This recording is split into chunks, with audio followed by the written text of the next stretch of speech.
एक बार की बात है, जंगल के पास एक गांव था। उस गांव में एक गहरा कुआं था। एक दिन दो मेंढक खेलते खेलते उस कुएं के पास पहुंच गए। खेल खेल में दोनों कुएं के अंदर गिर गए। कुआं गहरा था और उसकी दीवारें चिकनी। दोनों मेंढक डर गए और सोचने लगे कि अब वे बाहर कैसे निकलेंगे। कुएं के ऊपर गांव के कुछ लोग जमा हो गए। उन्होंने कुएं में झांककर देखा और कहा, यह कुआं बहुत गहरा है। तुम दोनों का बाहर निकलना नामुमकिन है। पहला मेंढक उनकी बात सुनकर निराश हो गया। उसने सोचा, ये लोग सही कह रहे हैं, मैं कभी बाहर ही निकल पाऊंगा। उसने कोशिश करना बंद कर दिया और हार मानकर वहीं बैठ गया। धीरे धीरे उसकी हिम्मत टूट गई और वह अपनी जान गंवा बैठा। दूसरा मेंढक उनकी बातों पर ध्यान नहीं दे रहा था। वह लगातार उछलता रहा और कोशिश करता रहा। गांव के लोग बार बार चिल्लाते रहे, तुम बेकार कोशिश कर रहे हो, ये मुमकिन नहीं है। लेकिन मेंढक ने उनकी बात नहीं सुनी। आखिरकार बहुत मेहनत के बाद वह कुएं से बाहर निकल आया।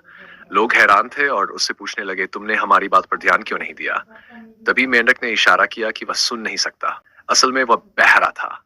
उसने सोचा कि लोग उसे हौसला दे रहे हैं और उसकी हिम्मत बढ़ा रहे हैं, इसीलिए उसने कोशिश करना नहीं छोड़ा। दूसरों की नकारात्मक बातें हमें कमजोर बना सकती हैं। कभी कभी न सुनना ही हमारे लिए सबसे बड़ी ताकत बन जाती है। अगर आप खुद पर विश्वास करते हैं और बिना रुके कोशिश करते रहते हैं, तो कोई भी मुश्किल आपको रोक नहीं सकती।